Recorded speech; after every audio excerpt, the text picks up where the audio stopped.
कहा गया है कि एक प्रकोष्ठ में 6.5 गाउस गाउस बच्चों चुंबकीय क्षेत्र का मात्रक है सीजीएस, और एक गाउस में 10 की पावर -4 टेस्ला होता है। सवाल में दे रखा है, वैसे हमें डायरेक्टली भी याद होना चाहिए। तो कह रहा है कि एक प्रकोष्ठ में 6.5 गाउस का एक समान चुंबकीय क्षेत्र बनाया रखा गया है। इस चुंबकीय क्षेत्र में एक इलेक्ट्रॉन है जो कि 4.8 गुणा 10 की पावर 6 मीटर पर सेकंड के वेग से क्षेत्र के लंबवत भेजा गया है। यानी इलेक्ट्रॉन बच्चों चुंबकीय क्षेत्र के गति कर रहा है। आगे सवाल कह रहा है कि व्याख्या कीजिए कि इस इलेक्ट्रॉन का पथ वृत्ताकार क्यों होगा। यानी आपको बताना है कि इसका जो पाथ है वो सर्कुलर क्यों है। ठीक है, उसके बाद बच्चों पूछा गया कि उस वृत्ताकार कक्षा की आपको त्रिज्या भी बतानी है। तो पहले अपन प्रश्न के हिसाब से डायग्राम ड्रॉ करते हैं इसका। तो यहां पर बच्चों हमें कहा गया कि एक समान चुंबकीय क्षेत्र है, पर्टिकुलर कोई डायरेक्शन नहीं दी गई, तो हम अपने हिसाब से डायरेक्शन ले सकते हैं। तो इमेजिन दैट बच्चों मैग्नेटिक फील्ड है वो कुछ इस प्रकार से है। मान लेते हैं बच्चों तल के लंबवत अंदर की ओर चुंबकीय क्षेत्र, क्रॉस किसको रिप्रेजेंट करता है, तल के लंबवत अंदर की ओर। तो इमेजिन दैट कि मैग्नेटिक फील्ड कुछ इस प्रकार से है। ठीक है सर, मैग्नेटिक फील्ड कुछ इस प्रकार से है, यानी तल के लंबवत अंदर की ओर है। ठीक है सर, अब बच्चों अपन इसमें इमेजिन कर लेते हैं कि एक इलेक्ट्रॉन है जो कि कुछ इस प्रकार से एंटर कर रहा है, यानी ये चुंबकीय क्षेत्र हो गया। ठीक है, तो यहां पर बच्चों अपन एक इलेक्ट्रॉन को मान लेते हैं, माना कि ये कोई इलेक्ट्रॉन है, इसको डिफरेंट कलर से रिप्रेजेंट कर लेते हैं अपन। मान लेते हैं बच्चों ये कोई इलेक्ट्रॉन है, और ये इलेक्ट्रॉन बच्चों इस चुंबकीय क्षेत्र में कुछ इस प्रकार से गति कर रहा है, यानी इसका वेग बच्चों इस डायरेक्शन में है। क्लियर।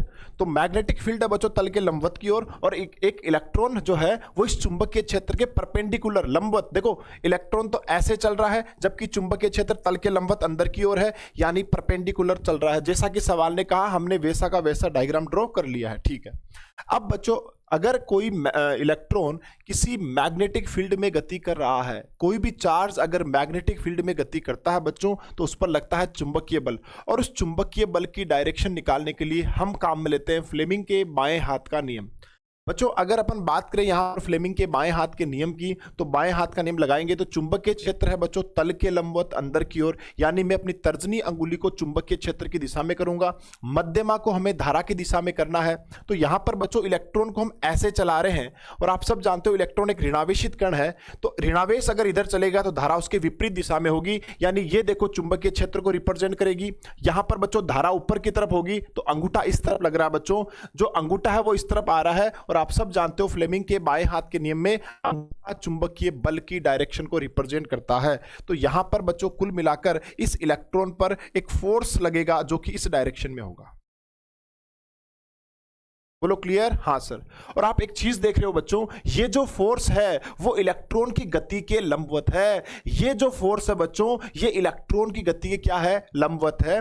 यानी जब भी किसी कण की गति की लंबवत दिशा में अगर कोई बल कार्य करता है, तो ऐसी कंडीशन में बच्चों वो वृत्ताकार पथ पर गति करेगा।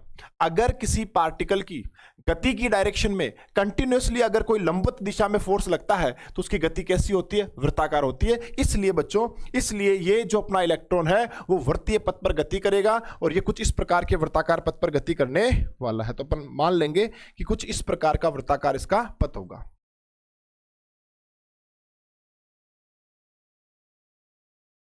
तो ये कुछ इस प्रकार के वृत्ताकार पथ पर गति करेगा। ठीक है सर, यहां पर भी मैग्नेटिक फील्ड है, ध्यान रखना। तो ये कुछ इस प्रकार के वृत्ताकार पथ पर गति करने लग जाएगा। क्यों करने लग जाएगा, मैं फिर से रिपीट कर रहा हूं, क्योंकि इलेक्ट्रॉन की गति की लंबवत दिशा में हमेशा फोर्स लगेगा, हमेशा फोर्स लगेगा, इसलिए ये एक वृत्ताकार पथ पर गति करेगा। तो अपन कहेंगे सवाल में अपनी गिवन वैल्यूज है, अपने को मैग्नेटिक फील्ड दे रखा बच्चों कितना, 6.5 गॉस। इसको अपन सीजीएस में एसआई में कन्वर्ट करेंगे, 6.5 इंटू 10⁻⁻⁴ टेस्ला। ये तो हो गया बच्चों अपना मैग्नेटिक फील्ड, ये तो क्या हो गया, मैग्नेटिक फील्ड। उसके बाद में बच्चों हमें इस इलेक्ट्रॉन की जो चाल है, वेग है, वो भी हमें दे रखा है, कितना दे रखा है, 4.8 गुणा 10 की पावर 6 मीटर पर सेकेंड। ओके सर, ये भी हमें दे रखा है। ठीक है, सवाल कह रहा है कि जो आवेशित कण है, जो अपना इलेक्ट्रॉन है बच्चों, वो परपेंडिकुलर गति कर रहा है, थीटा बच्चों यहाँ पर 90 डिग्री है। ठीक है, और इलेक्ट्रॉन है तो चार्ज देने की आवश्यकता नहीं है। तो कुल मिलाकर बच्चों सबसे पहले अपन इसकी थ्योरी लिख देते हैं कि लंबवत क्यों होगा। तो अपन कहेंगे जब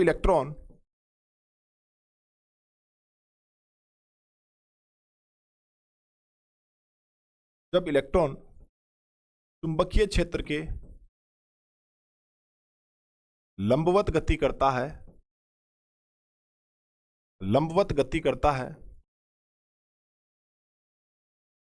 तो ऐसी स्थिति में, तो ऐसी स्थिति में, ऐसी स्थिति में इलेक्ट्रॉन पर गति की लंबवत दिशा में, इलेक्ट्रॉन पर गति की लंबवत दिशा में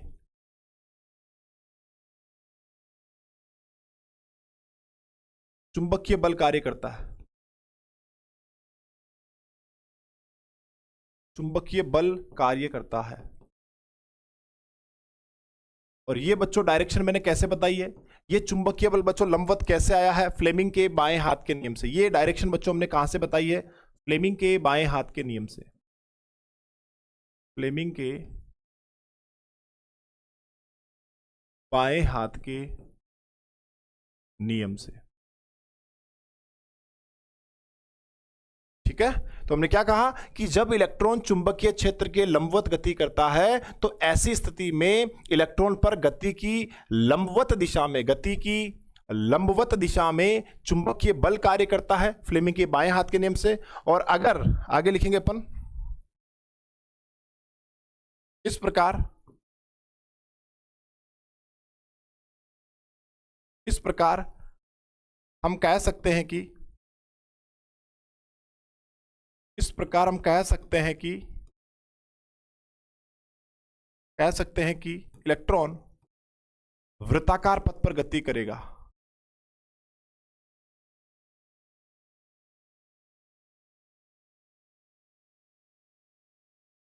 इस प्रकार हम कह सकते हैं कि इलेक्ट्रॉन वृत्ताकार पथ पर गति करेगा, क्योंकि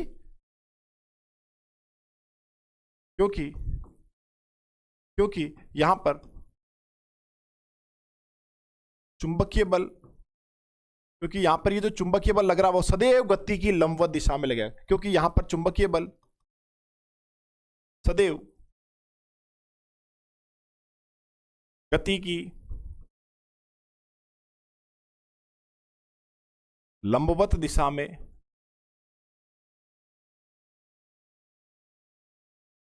गति की लंबवत दिशा में कार्य करता है।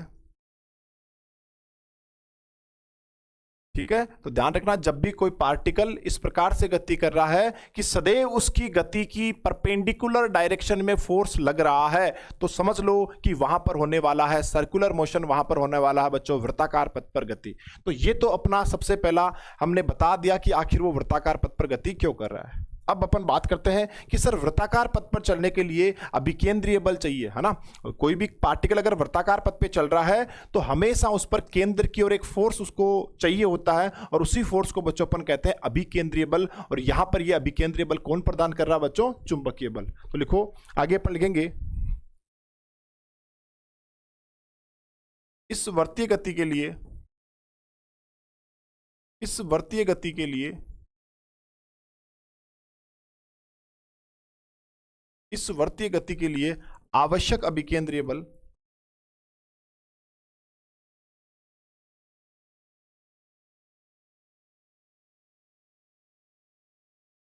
आवश्यक अभिकेंद्रीय बल चुंबकीय बल प्रदान करता है।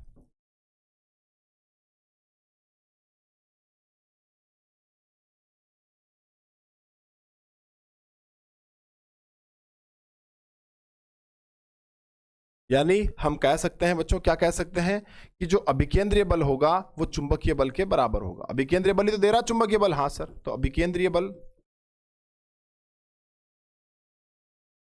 बराबर चुंबकीय बल।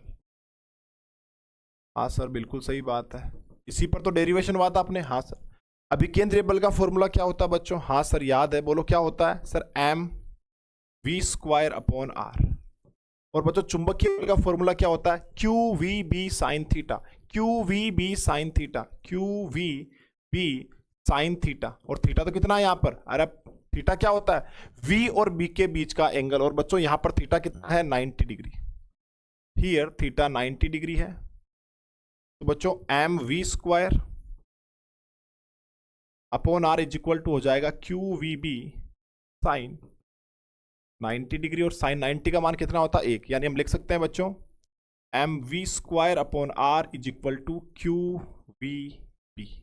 तो यहां पर बच्चों ये जो अभिकेंद्रीय बल है ये चुंबकीय बल प्रदान कर रहा है, और ये एक्सप्रेशन बच्चों हमारे पास वृत्ताकार पथ की त्रिज्या ज्ञात करने के काम आ सकता है। यहां पर जो कट रहा है उसे काटेंगे।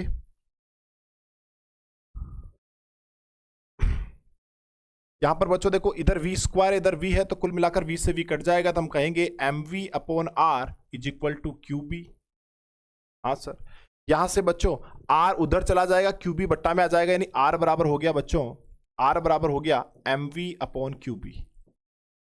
r बराबर बच्चों क्या आ गया mv अपॉन QB। बस अब अपने को मान रखना है, m का मान रखना है, v का मान रखना है, q का मान रखना है और b का मान रखना है। m हो गया इलेक्ट्रॉन का द्रव्यमान, क्योंकि यहाँ इलेक्ट्रॉन की बात हो रही है। v हो गया बच्चों उसका वेग कितना है, q हो गया उस पर चार्ज कितना है, और b कितना है बच्चों मैग्नेटिक फील्ड है। तो q और m हम जानते हैं इलेक्ट्रॉन के लिए, v और b का मान बच्चों प्रश्न में दे रखा है। तो मान रखने पर, अब यहां पर बच्चों अपन मान रखेंगे, तो हम कहेंगे मान रखने पर,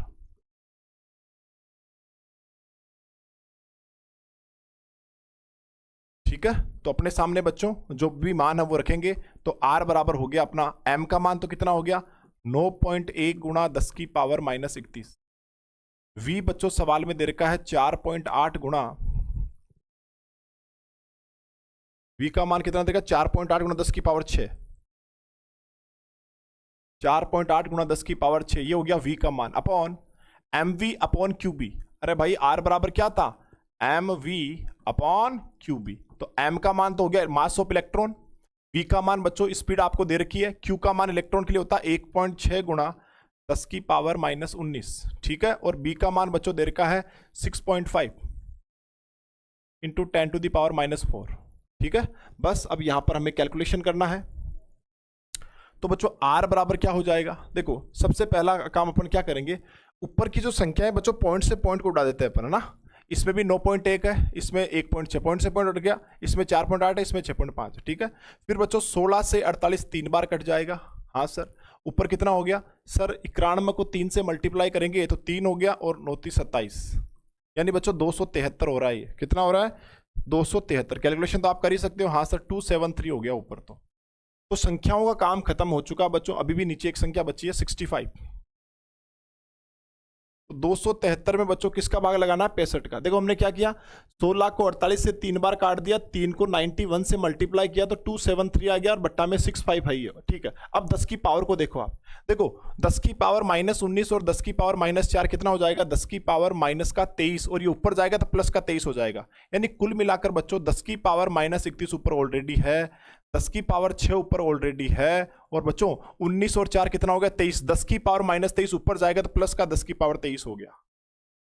अब बच्चों 23 और 6 कितने हो गए प्लस के 29 और माइनस का 31, यानी कुल मिलाकर क्या बचा बच्चों 273 बट्टा 65 गुणा 10 की पावर माइनस 2, और ये किस में चल रहा है ऐसा ही मतलब मीटर में आएगा। अब अपन बच्चों 273 में 65 का भाग लगा देते हैं, 273 में किसका भाग 65 का भाग। हाँ भाई कितनी बार जाएगा, तो देखो 65 और 65 130 130 130 260, 4 बार चला जाएगा 260। कितना बचा बच्चों 13, पॉइंट लगाया 0 आया, 130 में 2 बार चला जाएगा यानी 4.2, यानी बच्चों यहां पर आ गया 4.2 गुणा 10 की पावर माइनस 2 मीटर। 10 की पावर माइनस 2 को आप चाहो तो सेंटी लिख सकते हो। हाँ सर, तो ये हो गया 4.2 सेंटीमीटर, यानी बच्चों उस वृत्ताकार पथ की जो त्रिज्या है वो कितनी आएगी 4.2 सेंटीमीटर। उस वृत्ताकार पथ की बच्चों त्रिज्या कितनी आ रही है 4.2 सेंटीमीटर। तो प्रश्न क्या था एक बार फिर से रिपीट कर देता हूं मैं।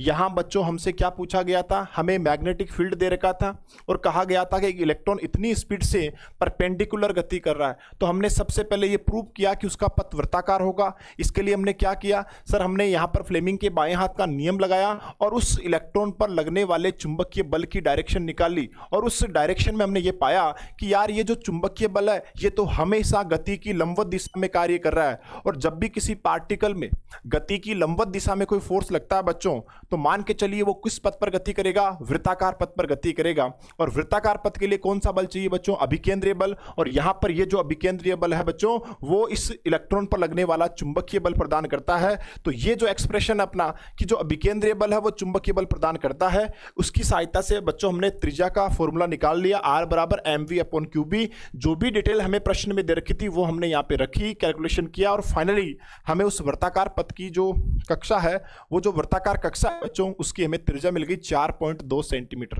तो ये था आपका